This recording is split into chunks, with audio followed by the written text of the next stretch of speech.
this is Jane Gardner, and today on Easy TV Show Blueprint, we're going to be talking about another in the series of ideas for a TV show format. Because before you start, you need to know the goal is for having a TV show. So what's the goal you're having for having a show? Whether it's a TV show or it's a show on Facebook or LinkedIn, you want to have a professionally formatted show to show that you're professional. Maybe that's the first goal. The second goal is based on what is your goal for your business for having the show. Basically, for everyone, it's visibility. For the second one, it would be, we'll see. This is the format we're going to talk about today that most people are doing right now in terms of growing their business. And it is, of course, making connections with other people. And if that's your goal for a TV show, then you need to do this one. So obviously, there are different TV show formats, and we've gone through a few of them. And today we're going to look at interview show. Quite popular on the internet now, in social media, to interview other people on a show.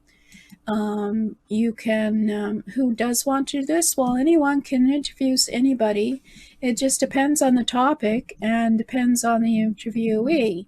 Obviously, if you like fish, you can't interview fish, but you can certainly interview the specialist for fish and talk to them about fish. But sorry, feeling a bit wacky today. If you're wacky and you want to interview people who are wacky, no, I'm just kidding. So anyway, this is quite a popular show format, and I'd certainly recommend it because of various things we'll go through in a minute. But anyone can do it. It's just a matter of basically having the organization to do it. So anyone can interview another person on an interview show. You can do it either this way, or that's the news show actually, and you can interview, obviously not right now, but later you could interview on location or interview in your studio. Not like this, because I'm not recommending such a fancy studio, but when I'm talking interviewing, it's interviewing one-on-one. So I think this sort of illustrates it quite well in terms of interviewing people. So this is quite a popular format, and there's a reason why, obviously. So one of the reasons why this is such a popular format, of course, is that you connect with other people. So the pros of it is that people tune in either for the guest, they like the guest, or they like the topic, or they like the people on the panel, and you promise them that they'll find value from listening to the interview.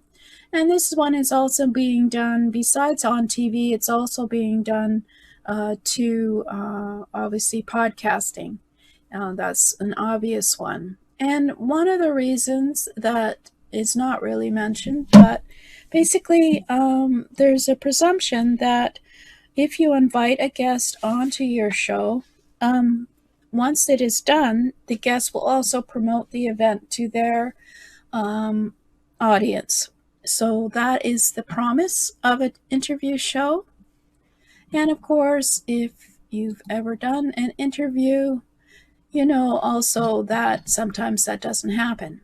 But the cons, of course, is that you need to plan and you need to organize. You need to invite the guests ahead of time, and you have to have a certain amount of time to do that. You can't just phone them up and have an interview the next day because they want to attend either on your schedule or they want to attend on their schedule, and so you have to cater to their schedule. Depends on your format as well.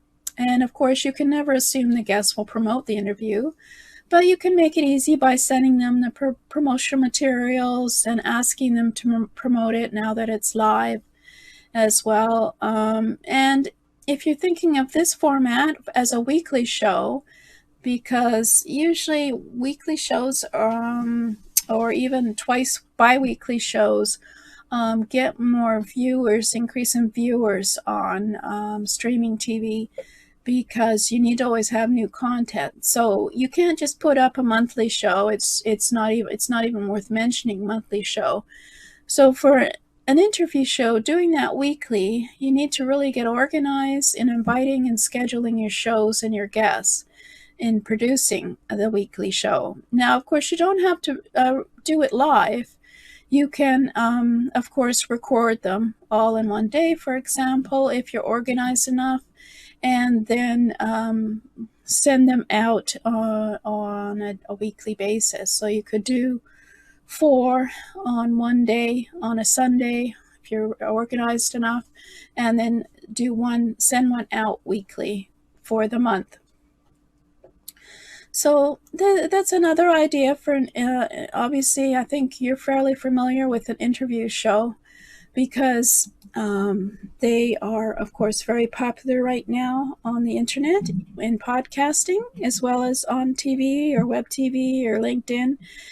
Inviting another person on who might be someone who's an influencer is a very popular way to increase your audience.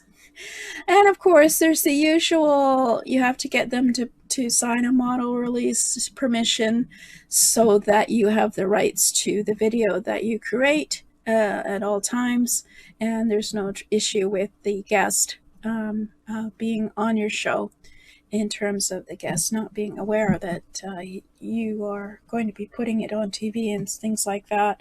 So, and it'll always be on TV. So this is an obvious interview show, is an obvious TV show, and you have to decide what the goal is of your TV show. If your goal is to increase your audience by increasing the people who know you, and invite the people on who have a larger audience than you, so that you can increase your audience if they share your interview on to their audience, etc., then this is a good format for you to do for your show, whether it's on TV, on LinkedIn, on Facebook, or anywhere else. So thank you for listening. As always, you can find out more about a TV channel, why it gets your business more leads, by going to http://jgtips.com/y. Thank you.